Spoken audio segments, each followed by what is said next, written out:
Hello everyone, welcome to exam selection. Exam selection के online digital platform पर मैं सुनील एक बार फिर से आप सभी का हार्दिक स्वागत करता हूं।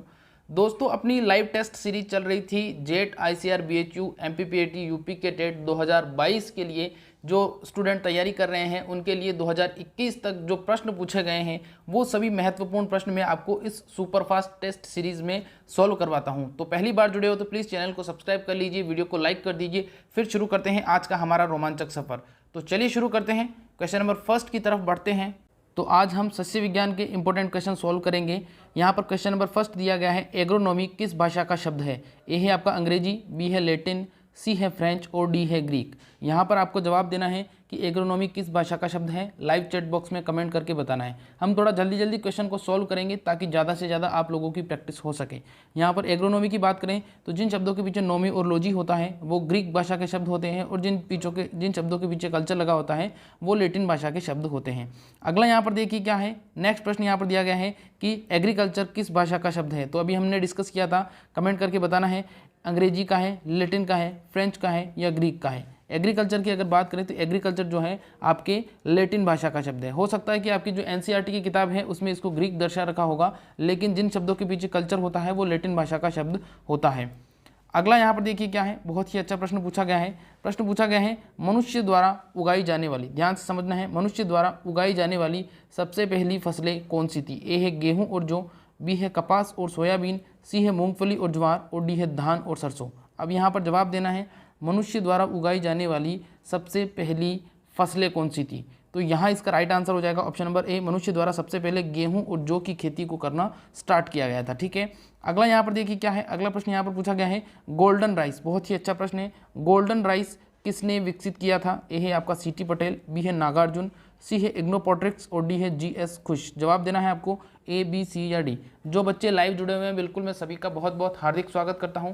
सभी से रिक्वेस्ट है प्लीज़ बेटा एक बार वीडियो को लाइक कर दीजिए, और अगर अभी तक आपने चैनल को सब्सक्राइब नहीं किया है तो चैनल को सब्सक्राइब कर दीजिए। और रोजाना शाम को 7 बजे मैं जेट, आईसीआर, बीएचयू की आपको जो मॉडल पेपर सॉल्व करवा रहा हूं उसमें मैं लगभग 14 मॉडल पेपर के समथिंग में आपको सॉल्व करवा चुका हूं, और आज 15वां मॉडल पेपर है। तो वो क्लास भी आप फ्री ऑफ कॉस्ट ज्वाइन कर सकते हो, इसी चैनल के ऊपर लगती है रोजाना शाम को 7 बजे।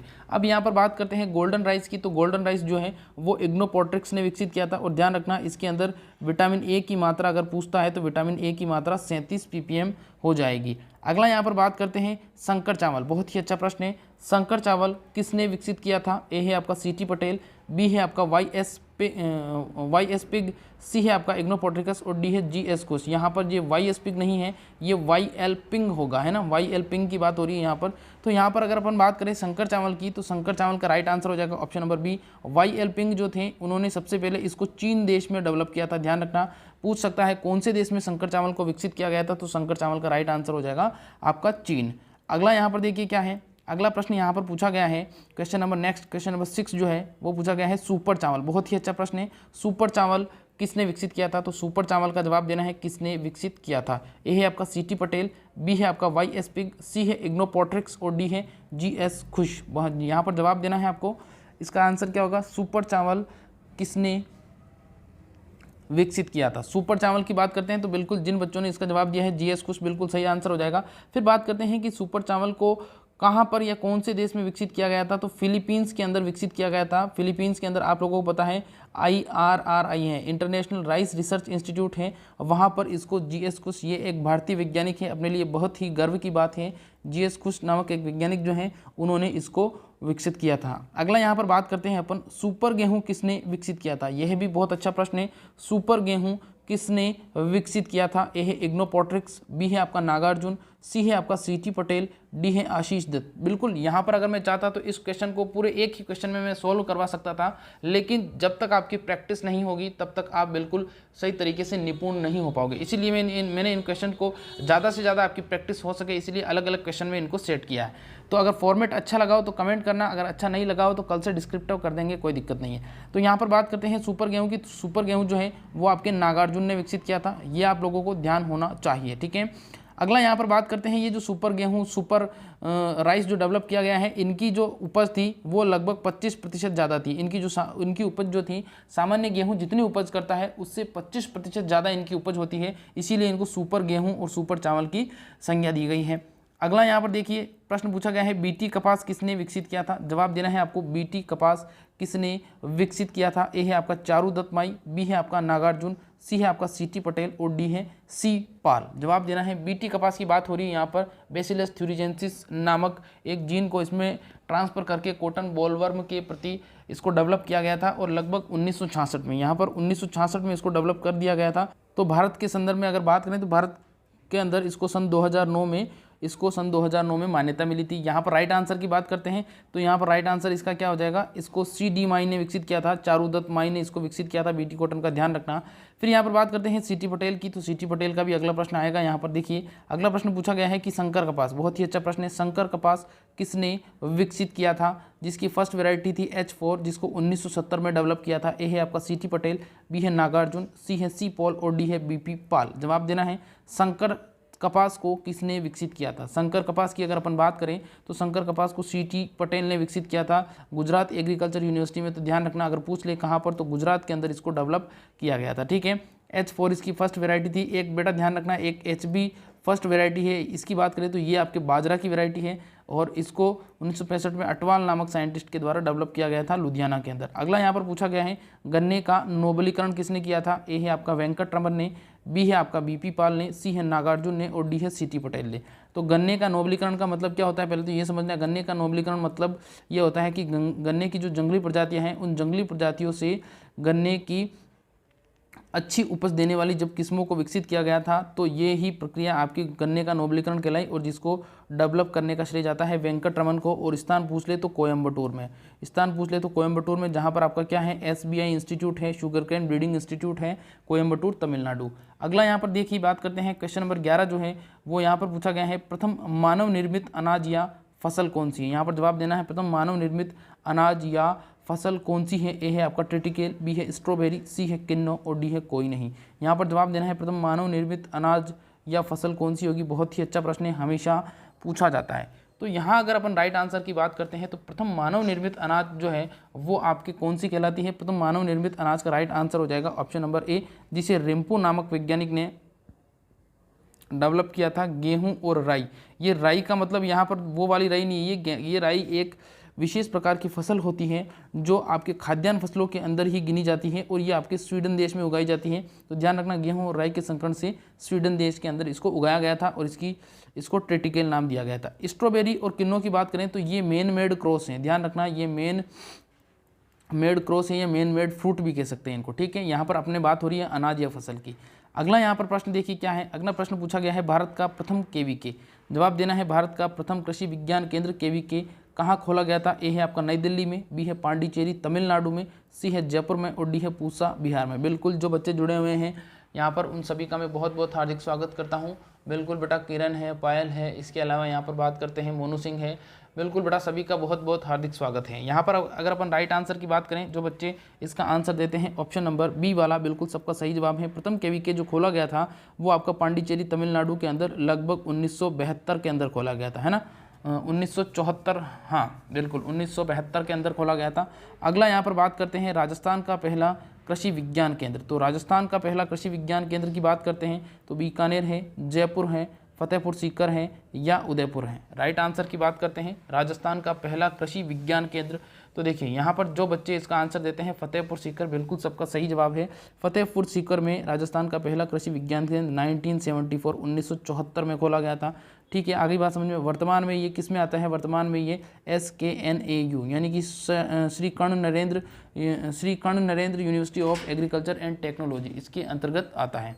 अगला यहाँ पर देखिए क्या है, पूछा गया है भारत का पहला राष्ट्रीय अनुसंधान केंद्र। बहुत अच्छा प्रश्न है, भारत का पहला राष्ट्रीय अनुसंधान केंद्र किस फसल का है? भारत का पहला राष्ट्रीय अनुसंधान केंद्र की बात करते हैं तो भारत का जो पहला राष्ट्रीय अनुसंधान केंद्र खोला गया था वो किस फसल से संबंधित खोला गया था या किस पर्टिकुलर फसल पर खोला गया था? ए है आपका गेहूं, बी है मूंगफली, सी है धान और डी है मक्का।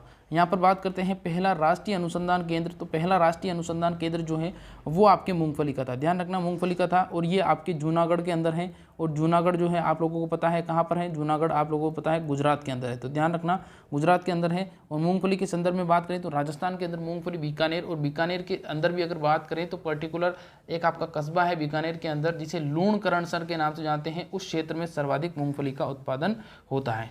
ठीक है, आगे बात करते हैं। अगला यहाँ पर पूछा गया है भारत की पहली अनुसंधान परियोजना, बहुत ही अच्छा प्रश्न है।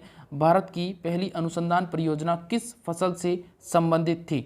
ए है आपका ज्वार, बी है आपका मक्का, सी है गेहूं और डी है धान। जवाब देना है भारत की पहली अनुसंधान परियोजना किस फसल से संबंधित थी। जवाब देना है बेटा, इसका आंसर क्या होगा, ए बी सी या डी। यहाँ पर अगर अपन बात करें कि भारत की पहली अनुसंधान परियोजना, तो भारत की पहली अनुसंधान परियोजना मक्का से संबंधित थी बेटा, ध्यान रखना, जिसको इससे संबंधित जो अनुसंधान कार्य किया गया था और जो परियोजना की शुभारंभ किया गया था वो आपके 1957 के अंदर किया गया था। ठीक है, तो मक्का इसका राइट आंसर हो जाएगा। अगला यहाँ पर देखिए क्वेश्चन नंबर 16 की बात करते हैं। तो क्वेश्चन नंबर 16 यहाँ पर पूछा गया है कि गोल्डन राइस में कौन सा तत्व अधिक मात्रा में पाया जाता है? ए है विटामिन के, बी है विटामिन बी, सी है आपका विटामिन एम और डी है विटामिन बी। जवाब देना है गोल्डन राइस में कौन सा तत्व अधिक मात्रा में पाया जाता है। गोल्डन राइस जिसको आप लोगों को पता है इग्नोपोट्रिक्स ने डेवलप किया था स्वीडन देश के अंदर, स्वीडन देश के अंदर तो ट्रिटिकल को डेवलप किया गया था। यहाँ पर बात करते हैं पर राइट आंसर की गोल्डन राइस की, तो गोल्डन राइस जो है उसके अंदर विटामिन ए या बीटा कैरोटीन, विटामिन ए या बीटा कैरोटीन जो है, विटामिन ए या बीटा कैरोटीन उसके अंदर पाया जाता है। अगला यहाँ पर देखिए क्या है, पूसा जय किसान बायो 902, ये बहुत ही अच्छा प्रश्न है बेटा। पूसा जय किसान बायो 902 जो किस्म है वो किस फसल की किस्म है? ए है आपका सरसों की, बी है तिल की, सी है मूंगफली की और डी है कपास की।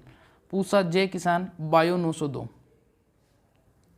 पूसा जय किसान बायो 902 की बात करते हैं तो पूसा जय किसान बायो 902 जो है वो आपकी किसकी हो जाएगी बेटा? बिल्कुल यहाँ पर राइट आंसर की बात करते हैं तो जिन बच्चों ने सरसों जवाब दिया है बिल्कुल सबका सही जवाब है। सरसों के उत्पादन में अगर बात करें राजस्थान की, तो सरसों के उत्पादन में राजस्थान का प्रथम स्थान है, ध्यान रखना सरसों के उत्पादन में राजस्थान का प्रथम स्थान है। ठीक है, फिर बात करते हैं अगला यहाँ पर देखिए क्या है। अगला यहाँ पर जो कपास दिया गया है, कपास के संबंधित बात करें तो कपास को रेशों का राजा, ध्यान रखना कपास को रेशों का राजा कहा जाता है ना। अगला यहाँ पर देखिए क्या है, अगला प्रश्न जो पूछा गया है वो पूछा गया है प्रमाणित बीज पर किस रंग का टैग लगा होता है? प्रमाणित बीज पर किस रंग का टैग लगा होता है? ए है नीला, बी है हरा, सी है गुलाबी और डी है पीला।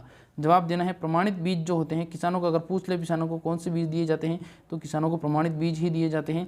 और किसानों के जो प्रमाणित बीज होते हैं उस पर टैग की बात की जाए तो जो बच्चे इसका आंसर देते हैं ऑप्शन नंबर ए वाला बिल्कुल सबका सही जवाब है, नीला इसका राइट आंसर हो जाएगा। फिर बात करते हैं सफ़ेद रंग जो होता है वो आप लोगों को पता है, सफ़ेद रंग जो होता है वो आधार बीज पर होता है, ये भी आप लोगों को पता होना चाहिए। फिर पीला या सुनहरा पीला की बात करें तो जो आपके पंजीकृत बीज होते हैं, जो आपके प्रजनक बीज होते हैं उनके ऊपर लगा होता है। ठीक है, अगला यहाँ पर पूछा गया है आधार बीज, देखिए बहुत अच्छा प्रश्न है, आधार बीज पर किस रंग का टैग लगा होता है? तो अभी अपन ने डिस्कस किया था जो आधार बीज होता है उस पर सफ़ेद रंग का टैग लगा होता है। कभी कभी ये भी पूछ लिया जाता है कि आधार बीज जो है, आधार बीज से फिर कौन सी संतति प्राप्त होती है? तो आधार बीज से आपके प्रमाणित बीज प्राप्त होता है, ये भी आप लोगों को पता होना चाहिए।